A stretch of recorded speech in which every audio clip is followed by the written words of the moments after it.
pelajaran biologi dengan David Barita. Kali ini kita akan mempelajari materi sistem klasifikasi pada makhluk hidup. Sistem klasifikasi makhluk hidup. Apa itu klasifikasi? Jadi, klasifikasi adalah proses pengelompokan makhluk hidup atau organisme berdasarkan perbedaan dan persamaan cirinya. Seperti yang sudah kita ketahui, di dunia ini terdapat berbagai jenis makhluk hidup, di mana setiap makhluk hidup yang satu dengan yang lainnya itu memiliki ciri-ciri yang berbeda satu sama lain.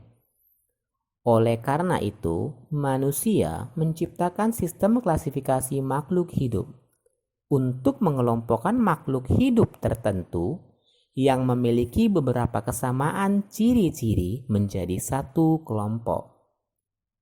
Nah, apa manfaat atau fungsi dari klasifikasi makhluk hidup itu?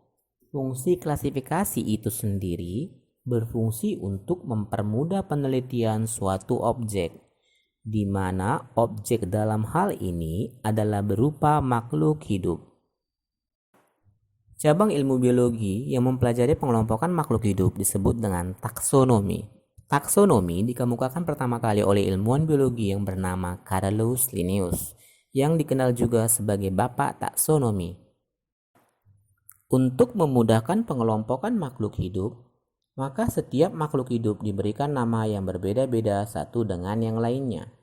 Namun, karena nama satu jenis makhluk hidup yang berbeda-beda sebutannya di berbagai belahan dunia, contohnya hewan ini yang disebut kucing di Indonesia, sedangkan di Inggris disebut cat. Sementara itu, di negara Jepang, hewan tersebut dinamakan neko.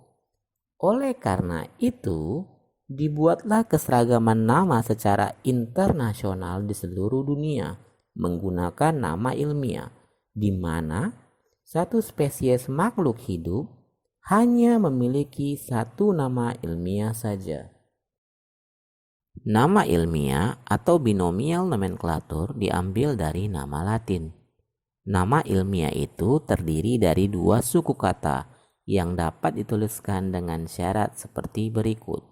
Yang pertama, suku kata pertama selalu diawali dengan huruf kapital yang mewakili genus atau marga dari makhluk hidup itu. Yang kedua, suku kata kedua diawali dengan huruf kecil yang mewakili spesies atau jenis makhluk hidup. Yang ketiga, jika harus ditulis tangan, kedua suku kata harus digaris bawahi, atau jika diketik di komputer harus diberi cetak miring. Untuk memudahkan pengkajian makhluk hidup yang ada di setiap kelompok itu, dilakukanlah beberapa pengelompokan lanjutan, mulai dari kelompok terbesar hingga kelompok yang lebih kecil.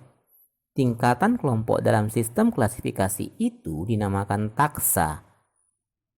Taksa makhluk hidup dari yang terbesar atau tertinggi ke yang terkecil atau terendah adalah yang pertama,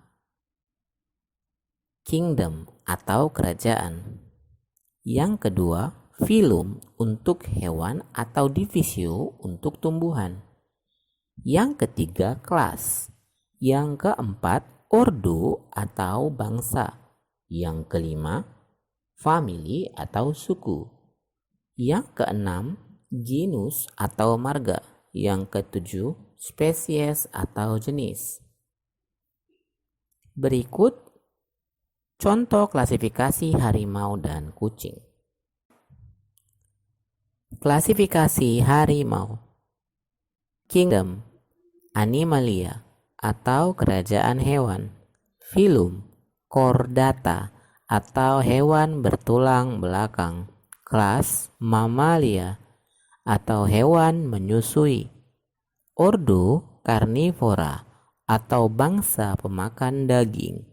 Family, Felidae atau suku kucing. Genus, Felis atau marga Felis. Spesies, Felis tigris. Klasifikasi kucing. Kingdom Animalia atau kerajaan hewan. Phylum Chordata atau hewan bertulang belakang. Kelas Mammalia atau hewan menyusui. Ordo Carnivora, bangsa pemakan daging. Family Felidae atau suku kucing. Genus atau marga Felis. Spesies Felis domesticus. Sistem klasifikasi yang masih umum digunakan hingga saat ini adalah sistem klasifikasi 5 kingdom yang pertama kali dikemukakan oleh ilmuwan yang bernama Robert Whittaker pada tahun 1969. Sistem klasifikasi 5 kingdom itu sendiri mengelompokkan semua makhluk hidup yang ada di dunia ke dalam 5 kelompok besar atau 5 kingdom yang meliputi Monera, Protista, fungi atau jamur, plantae atau kerajaan tumbuhan, dan yang terakhir Animalia atau kerajaan hewan. Selanjutnya, di bagian pertama ini kita akan membahas Kingdom Monera atau kerajaan Monera. Nah, apa itu Kingdom Monera? Kingdom Monera itu adalah kelompok makhluk hidup yang terdiri dari organisme prokaryotik uniseluler yang memiliki ciri-ciri yaitu yang pertama, merupakan organisme prokaryotik atau tidak memiliki membran inti sel maupun inti sel. Yang kedua, merupakan makhluk uniseluler atau bersel tunggal. Yang ketiga, berkembang biak dengan pembelahan biner dan konjugasi. Yang keempat, hidup berkoloni atau berkelompok. Dan yang terakhir, hidup kosmopolitan atau hidup di mana saja. Monera terbagi atas 3 jenis makhluk hidup, yaitu yang pertama ada Archaea bacteria atau bakteri purba yang muncul pertama kali di muka bumi. Biasanya Archaea bacteria hidup di tempat yang ekstrim, contohnya di air panas dan di kutub. Yang kedua, Eubacteria atau bakteri sejati yang muncul setelah Archaea bacteria.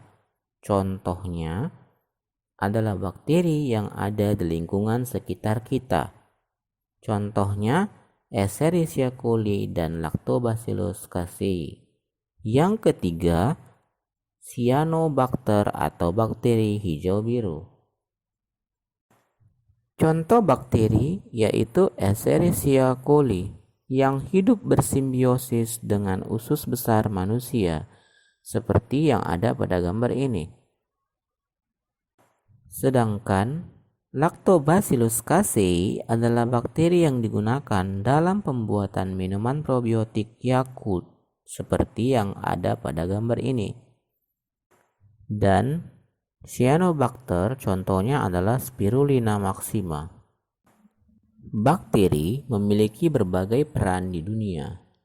Ada bakteri yang menguntungkan bagi kehidupan manusia, seperti Lactobacillus bulgaricus, yang digunakan untuk fermentasi susu menjadi yogurt, atau Nitrosomonas yang digunakan untuk menyuburkan tanah, dan bakteri menguntungkan lainnya. Ada juga bakteri yang merugikan yang menginfeksi tubuh manusia dan menimbulkan berbagai penyakit seperti bakteri Mycobacterium tuberculosis, penyebab penyakit TBC, dan Salmonella typhi, penyebab tipus, serta berbagai bakteri patogen penyebab penyakit lainnya. Tadi kita sudah mempelajari sistem klasifikasi pada makhluk hidup. Demikianlah materi kita kali ini. Sampai jumpa minggu depan. Dadah, semangat belajarnya.